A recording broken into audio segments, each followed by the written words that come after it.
आज हम special rule में इम्पेरेटिव सेंटेंस को पढ़ेंगे। चलिए देखा जाए।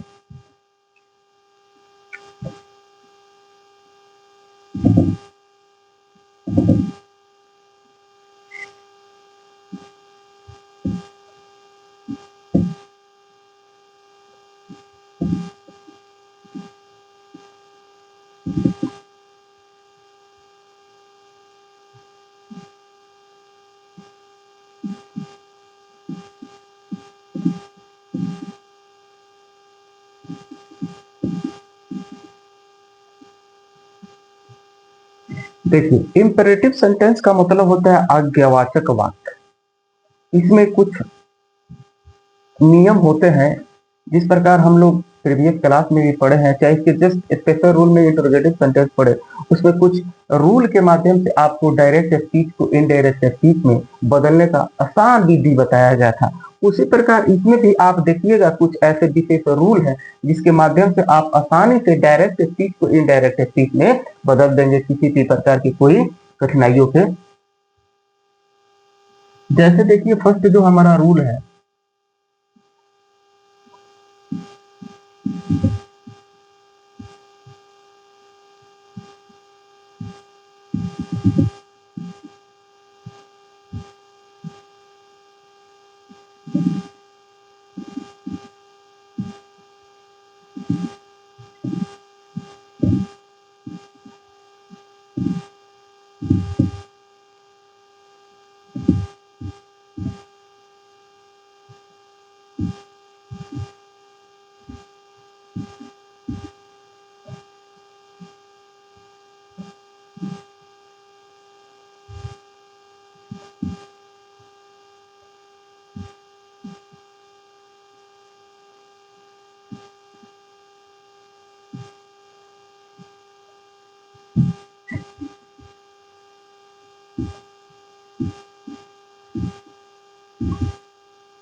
देखिए फर्स्ट रूल में लिखा गया है, रिपोर्टिंग वर्ब को इनडायरेक्ट स्पीच में अर्थ के अनुसार tell, ask, order, command, suggest, warn, request ETC में बदल दे। जैसे एक उदाहरण मैं दे रहा हूं, उसके माध्यम से आप आसानी से समझ पाइएगा। जैसे लिखा गया है, ही सेड टू मी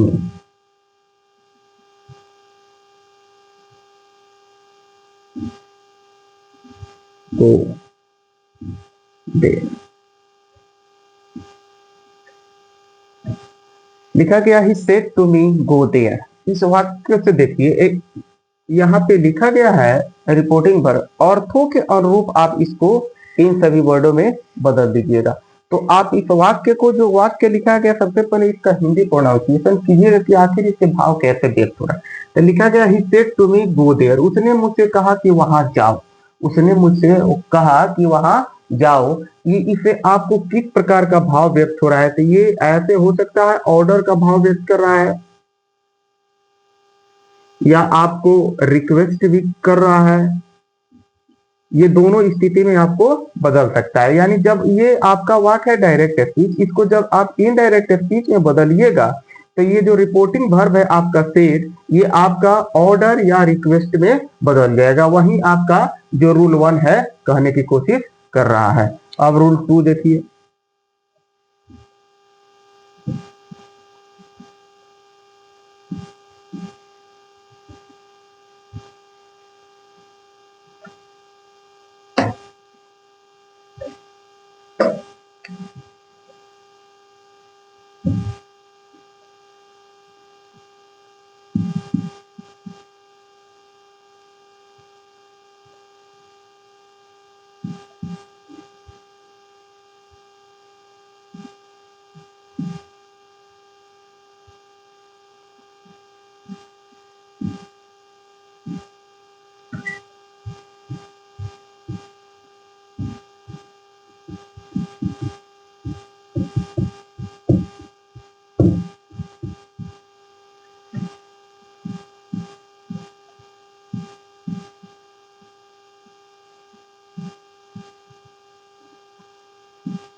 देखिए रूल सेकेंड में कह रहा है कि डायरेक्ट स्पीच में रिपोर्टिंग भर के बाद ऑब्जेक्ट रहे या ना रहे, लेकिन इनडायरेक्ट स्पीच में रिपोर्टिंग भर के बाद ऑब्जेक्ट अवश्य दें।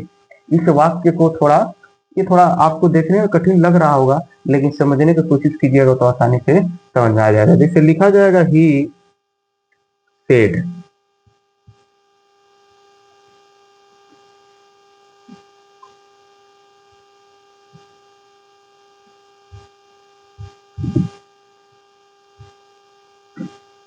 देखिए यहाँ पे जो आपका ये जो डायरेक्ट स्पीच लिखा गया है, ये आपका डायरेक्ट स्पीच का वाक्य हो गया। अब अगर इसको हम इनडायरेक्ट स्पीच में बता रहे हैं, यहाँ पे सेंटेंस लिखा गया ही सेड कम हियर। यहाँ पे जो ये आपका रिपोर्टिंग स्पीच लिखा गया है, इसमें ये जो रिपोर्टिंग वर्ब है, इसके बाद कोई भी ऑब्जेक्ट नहीं है। तो यहाँ पे सेकेंड रूल में बताया जा रहा है कि अगर डायरेक्ट स्पीच में अगर जो सेंटेंस रिपोर्टिंग स्पीच लिखा गया है, हम जब उसको इनडायरेक्ट स्पीच में चेंज करेंगे तो भले वह डायरेक्ट स्पीच में उसके साथ रिपोर्टिंग वर्ब के साथ ऑब्जेक्ट रहे या ना रहे, लेकिन जैसे हम उसको इनडायरेक्ट स्पीच में चेंज करेंगे तो इस रिपोर्टिंग वर्ब के साथ ऑब्जेक्ट रहना ही चाहिए, वरना आपका ये जो सेंटेंस हो जाएगा रॉन्ग हो जाता है। तो जैसे अब ये देखिए, अब यहाँ पे सामान्यतः हम लोग तीन ऐसे ले सकते हैं ऑब्जेक्ट जो डायरेक्ट स्पीच में प्रयुक्त हो सकता है। एक होता है मी, एक होता है हिम और एक होता है हर। ये सामान्य तौर पर लिया जा सकता है, लेकिन आप सबसे साधारण सबसे आसान यही होगा कि आप इस सेंटेंस के माध्यम से कैसे ऑब्जेक्ट इसके लिए सुटेबल हो रहा है उसको आप आसानी से ले सकते हैं। जैसे ही सेड कम हेयर, ऐसे हम इसको ऐसे कह सकते हैं कि उसने मुझसे कहा, चाहे उसने उससे कहा। अब ये तो यहाँ पे जो है आपका जो ये प्रोनाउन है, ये तो थर्ड पर्सन का सिंगुलर नंबर है।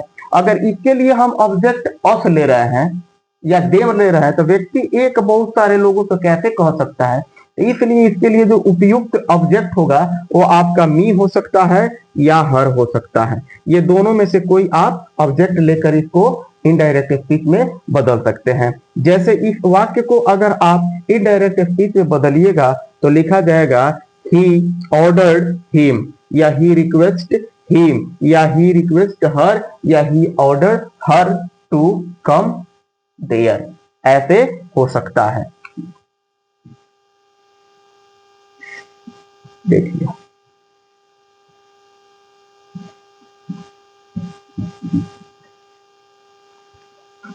अब आपका हो गया रूल थर्ड,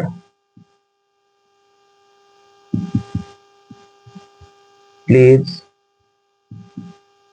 काइंडली डू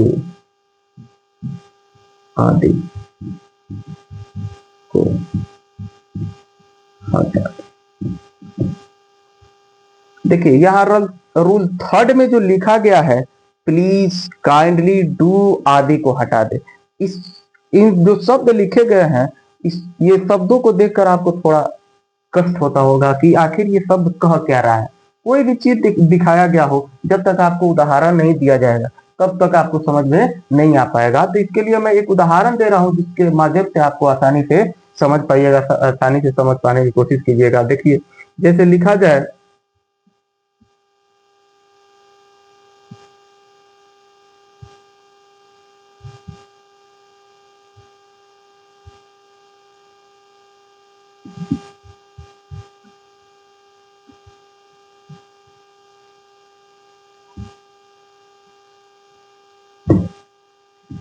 कहा गया है कि Radha said to me, Radha said to Mohan please help me.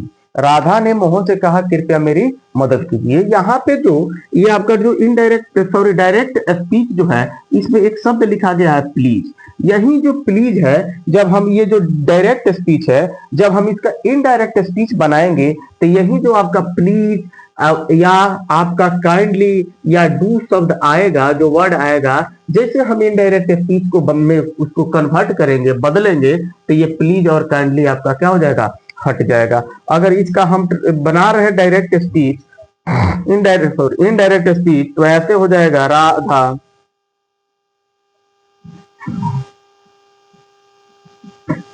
Requested Mohan to help. ये मी जो है फर्स्ट पर्सन का है, ये जब चल जाएगा सन फॉर्मूला का अनुरूप तो फर्स्ट पर्सन, सब्जेक्ट के अनुरूप तो सब्जेक्ट क्या है राधा, तो राधा के लिए ये हो जाएगा हर। यानी ये हो गया आपका इनडायरेक्ट स्पीच में Radha requested Mohan to help her. इसको देखना है देख लीजिए, स्क्रीनशॉट लेना है ले लीजिए। अब एक रूल और बच गया है फोर्थ, उसको भी देख लीजिए, यहीं पे लिख दे रहा हूं, छोटा सा है।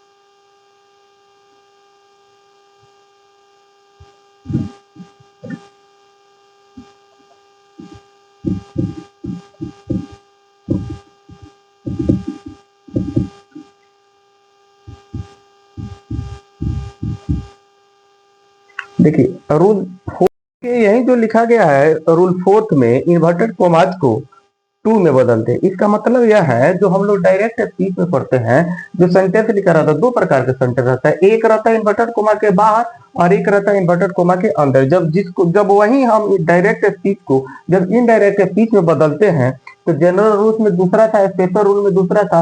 अब यहाँ पे स्पेशल रूल का जो हम इंपरेटिव सेंटेंस पढ़ रहे हैं, इसमें जो क्या होगा, ये इन्वर्टेड कोमा जो रहेगा उसको हम आसानी से टू में बदल देंगे। अब देखिए, इसको हम एक उदाहरण के माध्यम से बता रहे हैं, तब आपको आसानी से समझ में आएगा। ये जितने भी रूल्स है आप इसको बढ़िया से देख ले, स्क्रीनशॉट लेना है तो ले सकते हैं।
देखिए यहाँ पे लिखा गया है रीता से टू मोहन कम हेयर।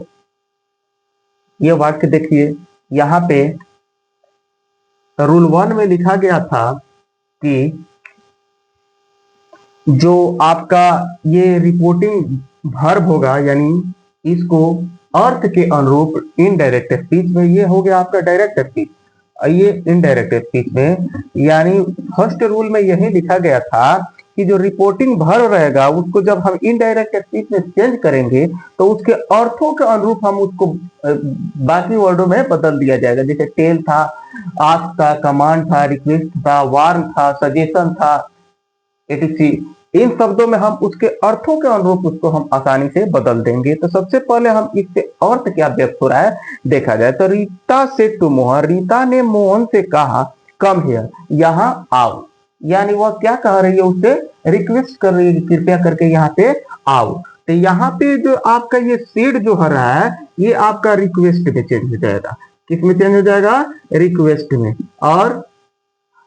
और यहाँ पे रूल 2 में बताया गया था, रूल 2 का यहाँ पे प्रयोग नहीं होगा, क्या कि रूल 2 में बताया गया था कि अगर डायरेक्ट स्पीच में जो रिपोर्टिंग वर्ब के बाद अगर ऑब्जेक्ट नहीं रह रहा है तो इनडायरेक्ट स्पीच में रिपोर्टिंग वर्ब के बाद ऑब्जेक्ट अवश्य दे। उसके लिए भी एक उदाहरण देके समझाऊंगा, लेकिन अभी ये देखो। उसके बाद थर्ड रूल में लिखा गया था कि प्लीज और काइंडली और डू को क्या कर दिया जाएगा, हटा दिया जाए। इसके लिए भी एक सेंटेंस बताऊंगा। और उसके बाद रूल 4 में लिखा गया था जो इन्वर्टेड कोमाज है उसको हटा के हम किसका, ये इन्वर्टेड कोमाज है, इन सबको हटा के इसके बदले में हम टू का प्रयोग कर देंगे। जितने भी ये इन्वर्टेड कोमा ये सब इसके बदले हम टू का प्रयोग कर देंगे। यही सब रूल के माध्यम से बताया गया। तो सबसे पहले जो स्पीच है, इसको हम सबसे पहले बदले। तो ये हमारा इसे भाव व्यक्त हो रहा है रिक्वेस्ट का, तो इसको हम लिखेंगे रीता रिक्वेस्टेड मोहन। उसके बाद रूल फोर्थ में लिखा गया था कि इन्वर्टेड कोमा को टू में बदल दे, तो यहां पे लिख दिया जाएगा टू। उसके बाद कम, हेयर है, change of other parts of speech में बताया गया था आपको, जो हेयर है वो बदल जाएगा देयर में, तो यहाँ पे ये बदल जाएगा देयर, आपका हो गया। ये हो गया आपका विथ ऑब्जेक्ट। अब बता रहे हैं आपको विदाउट ऑब्जेक्ट। जैसे कहा जाए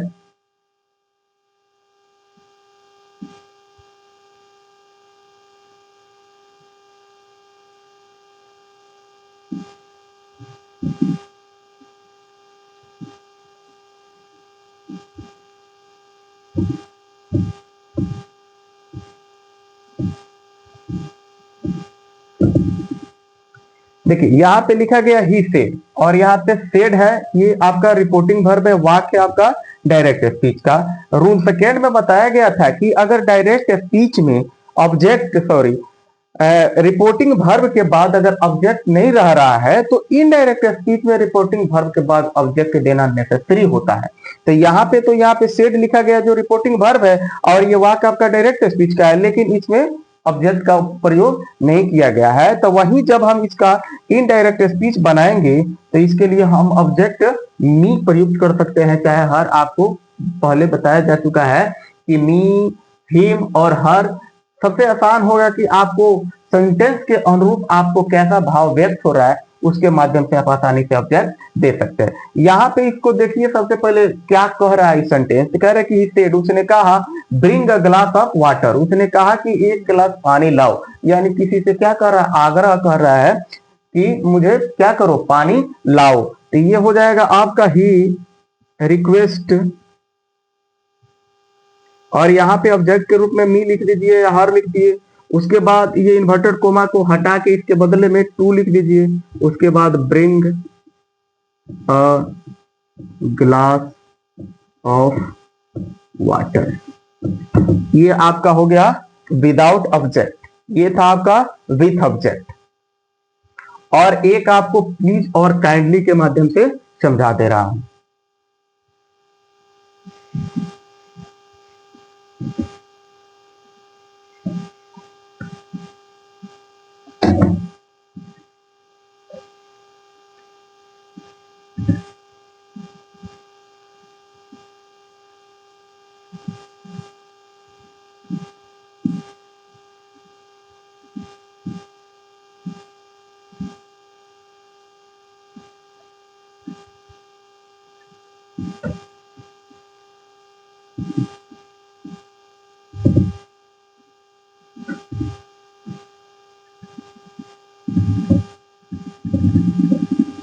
देखिए यहाँ पे लिखा गया है कि Radha said to him, Radha ने उससे कहा कि प्लीज हेल्प मी, यानी कृपया मेरी मदद कीजिए, गुहार कर रही है, आग्रह कर रही है, रिक्वेस्ट कर रही है। और यहाँ पे शब्द आपका लिखा गया है प्लीज, क्या लिखा गया है, प्लीज। और आपको रूल थर्ड में बताया गया था कि प्लीज, काइंडली और डू को क्या कर देना है, हटा देना है। बाकी सब वही रूल जो अभी तक पड़े हुए हैं। तो इससे आपका भाव व्यक्त हो रहा है रिक्वेस्ट का, तो लिखा जाएगा राधा रिक्वेस्टेड हिम, उसके बाद टू, प्लीज को हटा दिया जाएगा। उसके बाद हेल्प, और मी है तो मी को बदल दिया जाएगा, ये मी जो है फर्स्ट पर्सन है, तो फर्स्ट पर्सन सब्जेक्ट का रूप, तो सब्जेक्ट है राधा, और ये है आपको ऑब्जेक्टिव केस में, और ये है आपका नाउन, तो राधा के लिए नाउन हो जाएगा सी, और सी का ऑब्जेक्टिव केस हो जाएगा हर, तो इसलिए यहाँ पे हो जाएगा हाँ। ये आपका पूरा वाक्य हो गया, Radha requested him to help her. देख लीजिए। अब देखिए हम इंपरेटिव सेंटेंस के ही एक दूसरा जो खंड है, एम्फैटिक इंपरेटिव, उसको पढ़ने की कोशिश करेंगे। एम्फैटिक इंपरेटिव,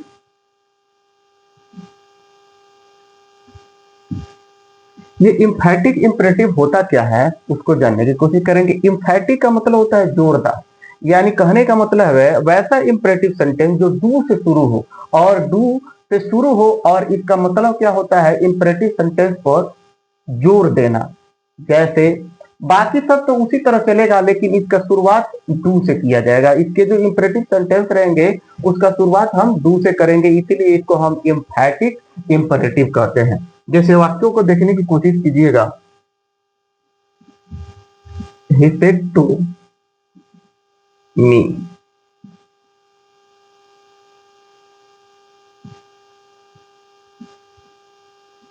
do come।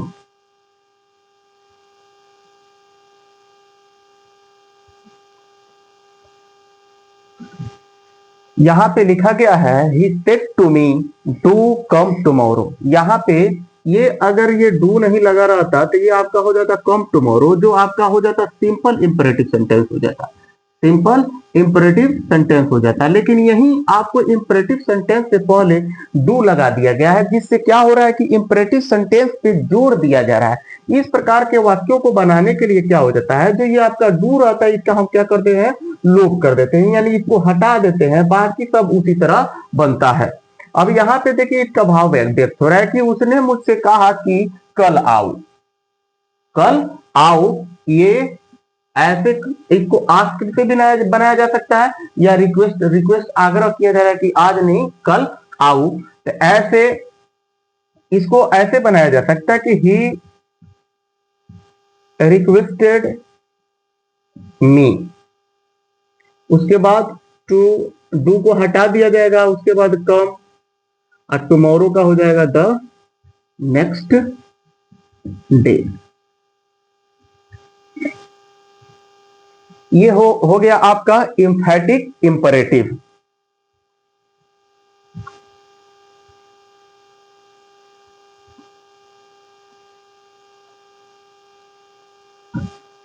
देख लीजिए,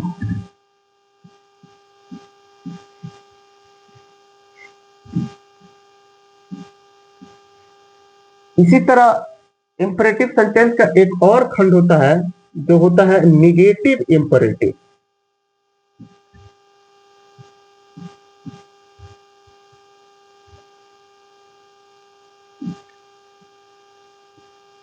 निगेटिव इंपरेटिव इसमें क्या होता है, इसके पहले वाले में जो हम पढ़े थे इंफैटिक इंपरेटिव, यानी क्या हो रहा था इंपरेटिव जो सेंटेंस था वो डू से शुरू हो रहा था, लेकिन यहाँ पे जो शुरू होगा वो डोंट से होगा, यानी निगेटिव वर्ड से शुरू होगा। उसको कैसे बनाया जाता है देखिए,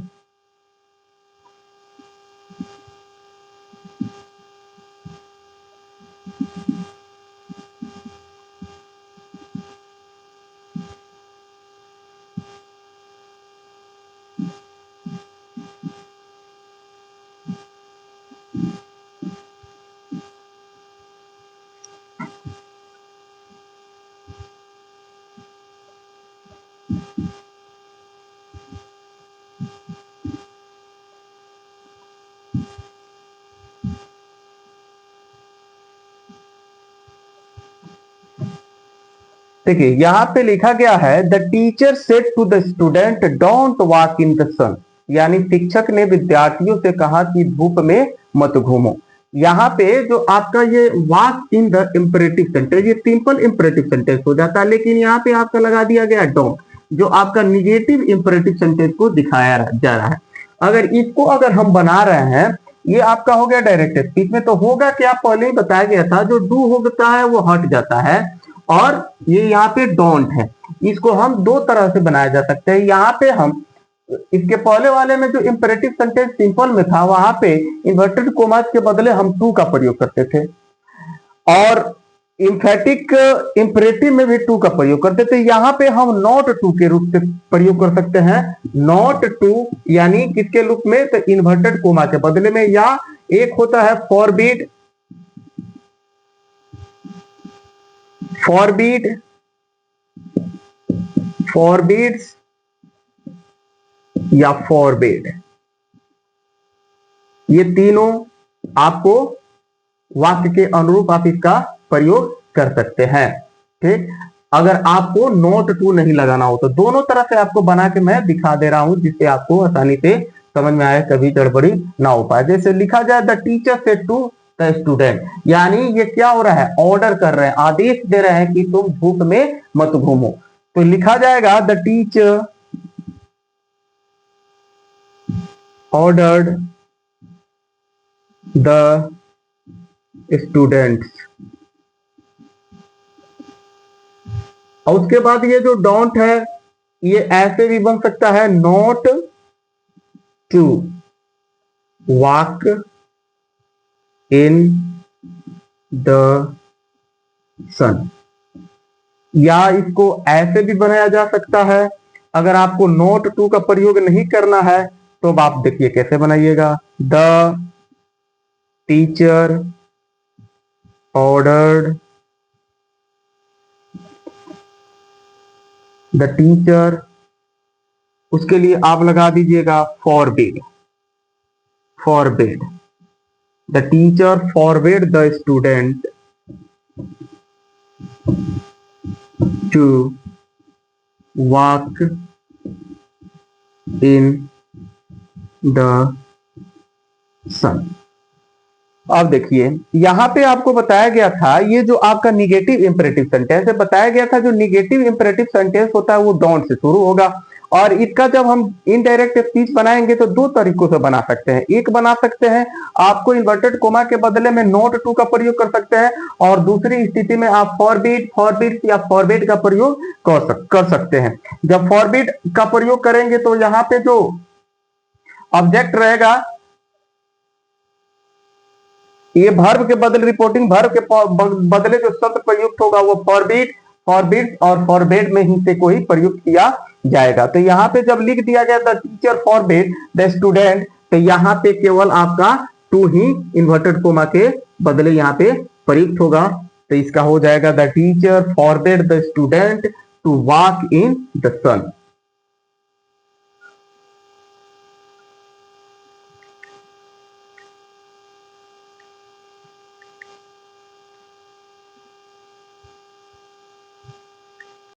अब हम लोग पढ़ेंगे इंपरेटिव सेंटेंस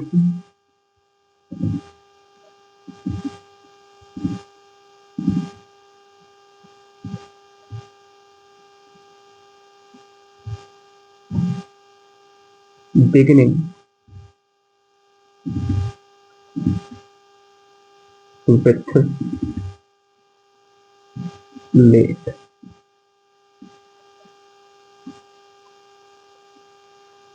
अभी तक हम इंपरेटिव सेंटेंस से तीन टाइप का इंपरेटिव सेंटेंस पढ़ रहे हैं। पहला तो एक था सिंपल इंपरेटिव सेंटेंस, उसके बाद था इंपरेटिव सेंटेंस विथ डू, और एक था इंपरेटिव सेंटेंस विथ डोंट। अब ये तीसरा चौथा जो हमारा imperative sentence beginning with let, यानी वैसे इंपरेटिव सेंटेंस जो लेट से शुरू हो, तब हम उसको कैसे बनाएंगे। जैसे देखिए, इसके लिए कुछ रूल होते हैं, उसको भी पढ़ने की कोशिश करें।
देखिए, तीनों जो रूल लिखा गया है, रिपोर्टिंग वर्ब को प्रपोज सजेस्ट में बदल दे, प्रपोज या सजेस्ट में बदल दे, इन्वर्टेड कोमा के बदले दैट का प्रयोग कर। अभी तक जो हम इंपरेटिव सेंटेंस पढ़े, तीनों इंपरेटिव सेंटेंस में, यानी जितने भी इंपरेटिव सेंटेंस के टाइप थे, उन सभी इंपरेटिव सेंटेंसों में हम कंजक्शन के रूप में या इन्वर्टेड कोमा के बदले हम टू का प्रयोग किया करते थे। लेकिन यहाँ पे जो ऐसा इंपरेटिव सेंटेंस जो स्टार्ट विथ लेट हो, तब वहां पे हम ये इन्वर्टेड कोमा के बदले हम दैट का प्रयोग करेंगे। तीसरे में लिखा गया है कि लेट का लोप कर दे, यानी लेट का लोप कर देने का मतलब है लेट को हटा दे, और लेट के ठीक बाद जो ऑब्जेक्टिव केस प्रयुक्त रहेगा उसको नॉमिनेटिव केस में बदल दे, और इसके बाद शुड का प्रयोग करते। एक वाक्य देखिए, उसके माध्यम से समझ में आएगा आपको।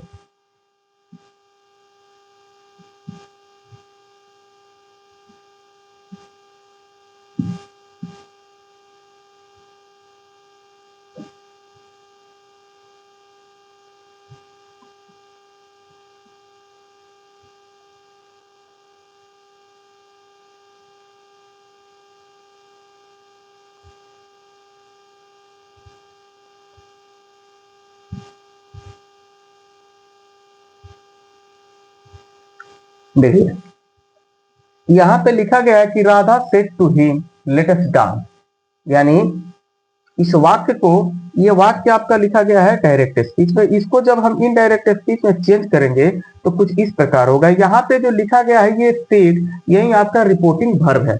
लिखा गया है फर्स्ट में कि रिपोर्टिंग वर्ब को प्रपोज या सजेस्ट में क्या करे, बदल दे। तो यानी जो सेड है ये हमारा क्या हो जाएगा, या प्रपोज हो जाएगा, प्रपोज या सजेस्ट हो जाएगा। तो इसको जब हम लिखेंगे तो लिखेंगे राधा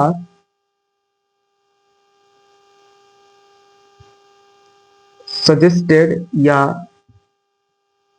प्रपोज्ड, उसके बाद ऑब्जेक्ट हिम, उसके बाद या दो में लिखा गया है इन्वर्टेड कोमा के बदले दैट का प्रयोग करें, तो दैट लिख दिया जाएगा। और थर्ड में लिखा गया है कि लेट का लोप कर दे, यानी लोप कर देने का मतलब लेट को हटा दे, और लेट के जस्ट बाद यहाँ पे लिखा गया है, लेट के जस्ट बाद जो लिखा गया है आपका ऑब्जेक्टिव केस, ये ऑब्जेक्टिव केस है। तो इस ऑब्जेक्टिव केस के लिए जो आपका नॉमिनेटिव केस हो जाएगा वो हो जाएगा वी, यानी अस का नॉमिनेटिव केस होता है वी, तो क्या लिख दिया जाएगा, वी। और कह रहे हैं कि उसके जस्ट बाद हम शुड का प्रयोग करें, तो शुड, और उसके बाद जो वर्ब रहेगा उसको लिख दिया जाएगा। ये आपका हो गया,